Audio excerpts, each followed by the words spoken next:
بصیرت پر آپ دیکھ رہے ہیں سیرت النبی صلی اللہ علیہ وسلم۔ خدیجہ رضی اللہ تعالیٰ عنہ کی وفات۔ ابو طالب کے بعد حضرت خدیجہ رضی اللہ تعالیٰ عنہ بھی وفات پا گئیں۔ انہیں مکہ میں حجون کے قبرستان میں دفن کیا گیا۔ اس وقت تک نماز جنازہ کا حکم نہیں آیا تھا۔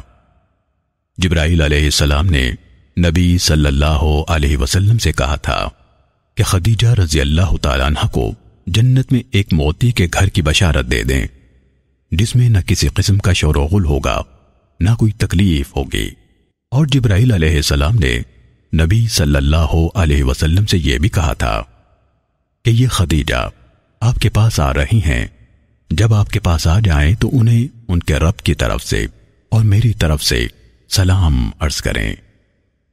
نبی صلی اللہ علیہ وسلم کو ابو طالب اور حضرت خدیجہ رضی اللہ تعالیٰ عنہ کی وفات پر کافی غم ہوا، لیکن یہ بات ثابت نہیں کہ نبی صلی اللہ علیہ وسلم نے اس سال کو غم کا سال کہا ہے۔